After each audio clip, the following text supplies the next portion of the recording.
all the Caudaiquana fibers and sacral part of the parasympathetic system will be involved. And because of the involvement of the parasympathetic nervous system,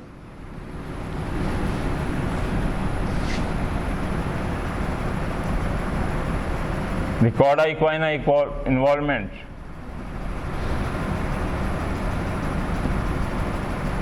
so Caudaiquana syndrome is another syndrome involving the lumbar and sacral segments of the spinal cord, L1 to L5 and S1 to S5. If that area of the conus medullaris, which contains these lumbar segment and sacral segment spinal nerve arise from them, if it is damaged, patient come with the, plus we know this part is also responsible, sacral part, for parasympathetic outflow. Specifically S2, S3, S4 segments of the spinal cord, they are the parasympathetic outflow. And because of the damage of the parasympathetic outflow, the sphincter mechanism of the urinary bladder, sphincter mechanism of the anal sphincter, they will be lost, and there will be incontinence of urine and feces. Incontinence.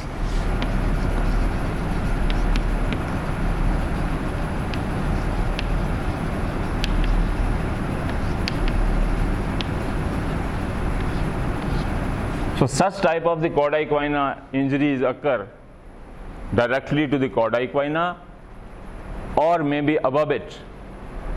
So all the descending fibers, they will be lost. So patient is already paraplegic, bilateral lower limb paralysis. He is lying in the bed. He can't move because his lower limb is not working. Plus the urine is passing on the bed. Fecal matter is also passing on the bed. So it is a very pathetic condition of the patient. There is a formation of the bed sores in these patients, and they usually die of the bed sore infection. So a very particular nursing care is required in these Caudaiquana syndrome or lumbar and sacral part of the segment of the spinal cord injury. So surveillance of the nursing care is always necessary. Patient has to be shifted with a hourly interval on right side and left side to prevent from the bed sore. So a proper care of the bowel, back and bladder, 3 B's. Care has to be taken by back, the bladder urinary, and the GIT, the anus, the fecal matter. So these care are required in these patients.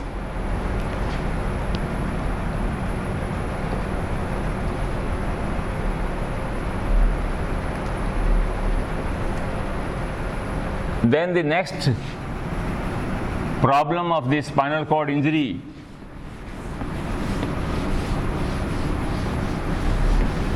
involvement is second type of injury of the spinal cord.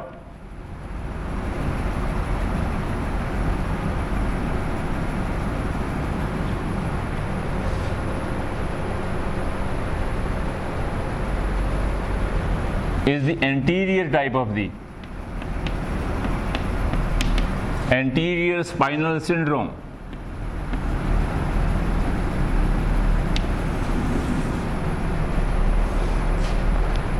In the anterior spinal syndrome, patient is having the injury of the anterior part, affecting the anterior part of the spinal cord. And we know in the anterior part there lies the anterior spinal artery.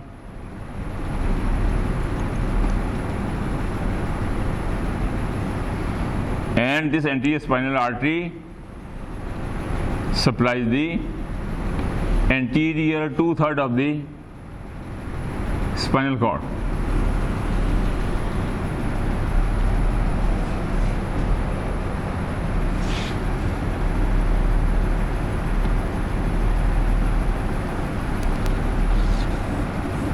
So this much of the area, because of the pressure on the anterior spinal artery, may be tumor pressing it, or a direct fracture of the vertebral body may injure this anterior spinal. So this anterior spinal syndrome is mainly involving the anterior spinal artery. And here the anterior 2/3 of the spinal cord is involved, because it undergoes ischemia, no blood supply. And the lower thoracic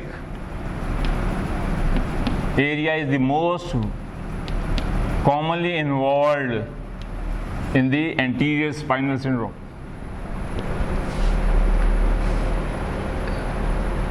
So in this, the sign symptoms of the patients, depending upon what is involved. We know here lies the anterior column of the white matter. So all the extrapyramidal descending fibers, they are involved, and what they call a rigidity, spasticity.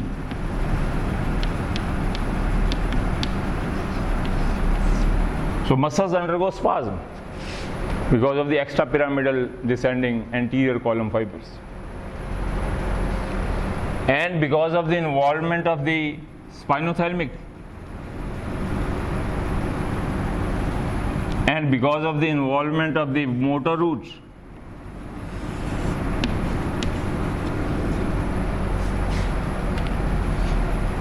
due to the spinothelmic involvement, bilaterally, so patient has got the bilateral sensory loss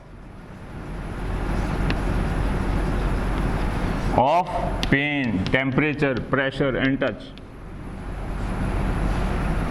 Then because of the involvement of the spinocerebellar fibers, specifically anterior one, it may cause the ataxia. However, posterior is retained, posterior is saved. And because of the involvement of the corticospinal fibers, there will be upper motor neuron type of the paralysis. Bilaterally, it is paraplegia. Involvement is there. And because of the involvement of anterior horn is damaged, so anterior horn lead to the motor paralysis.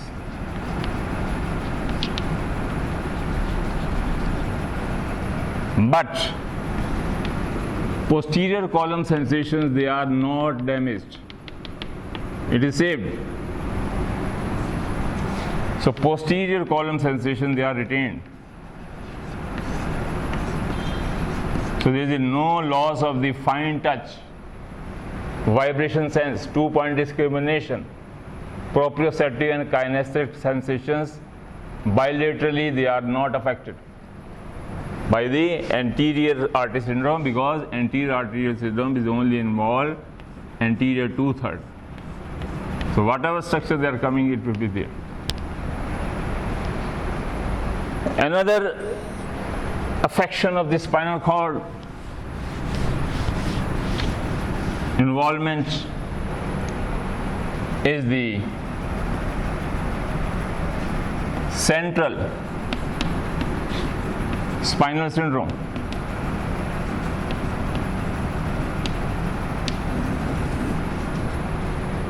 The central spinal syndrome, what happens in this type of the syndrome?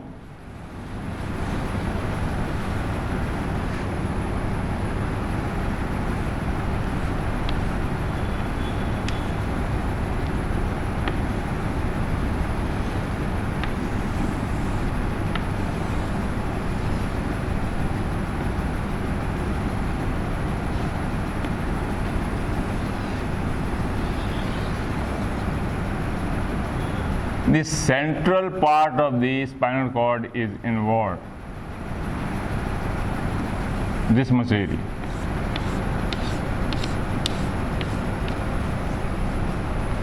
This much area is involved, central. So in this what happens? It is due to the, usually this injury is because of the hyperextension.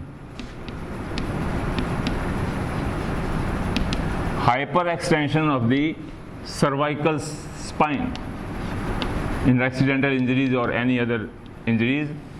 So because of the hyperextension of the cervical spine, what happens? The ligamentum flavum, which is present in relation to the lamina of the vertebra, they undergo bulging, and the spinal cord is pushed by this swollen ligamentum flavum anteriorly, and spinal cord is pressed between the ligamentum flavum and the posterior surface of the vertebral body. So it is sandwiched because of the ligamentum flavum. Swelling or bulging between flavum and body of the vertebra. So spinal cord is pressed and central part is affected. So in this central part affection, what happens? The patient comes with the symptoms of the involvement of this much of the area, and here is the involvement of the corticospinal fibers.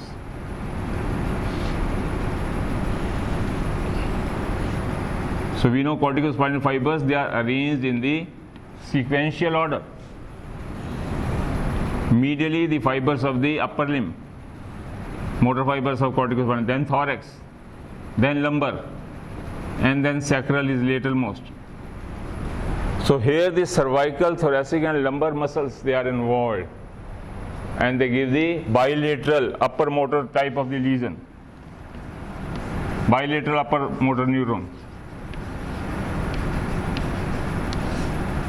with the sacral sparing. Sacral muscle fibers, they are saved because they are laterally placed. Similarly, the posterior columns, they are also retained because posterior column, they are not affected by this central cord syndrome. So these fibers, they remain same. The sensory fibers, they are not affected. Yes, the motor fibers, they are affected. That lead to the upper motor neuron type of the lesion. And because of the involvement of the spinothelmic tracts, which are also arranged in the way of the cervical, then thoracic area, then lumbar and sacral is the list. Cervical, thoracic, lumbar and sacral. So sacrum is peripheral in position. So this is the central part of the spinal cord. The last part we have already done.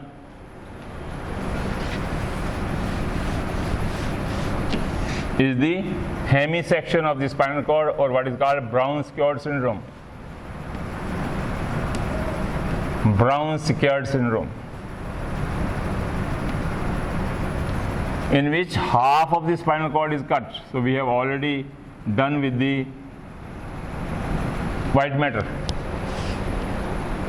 So Brown-Sequard syndrome is also called hemisection of the spinal cord. Hemisection, in which half of the spinal cord is cut, and because of the cutting of the half of it, so half of the spinal cord is not working, and patient has got a long list of problems. So at the end of the spinal cord, we can summarize easily if we know all the tracts and their usual functions. So we can answer this question And when we can attempt this question easily, if we know all the fibers present in different type of the, so half of the spinal cord is not working.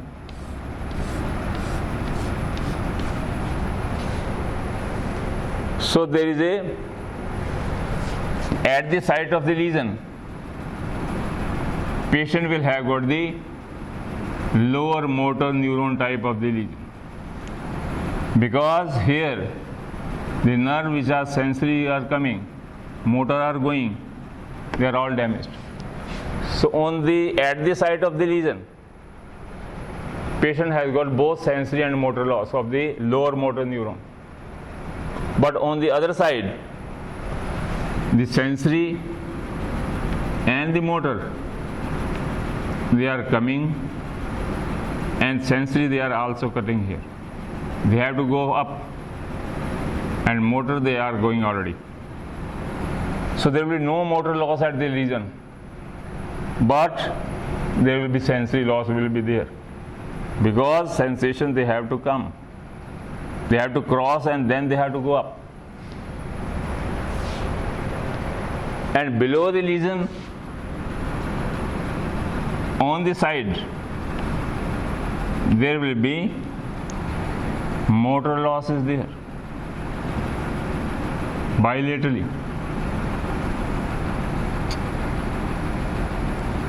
And on the side, there is a upper motor neuron of the symptoms, so there will be muscle paralysis. But on the other side,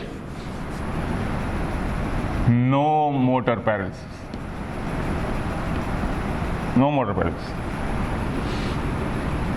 And the sensory fibers, they have to go to the opposite side, and then they have got to go up. So on the side there will be no sensory loss. General sensory, that is the pain, temperature, pressure, touch, they are not affected.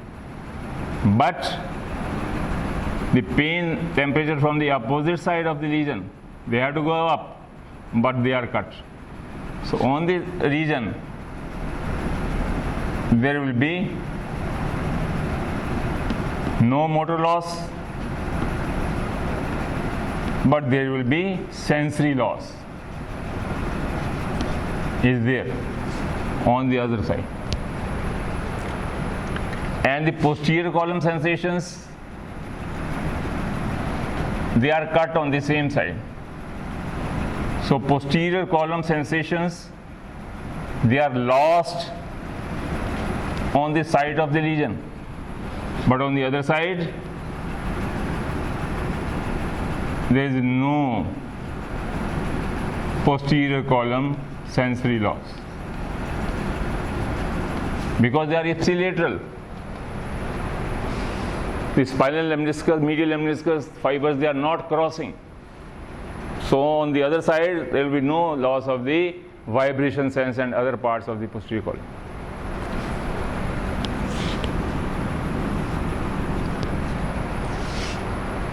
Then below this lesion, because of the involvement of the caudaiquana on that side, patient will have got the loss of the bladder control.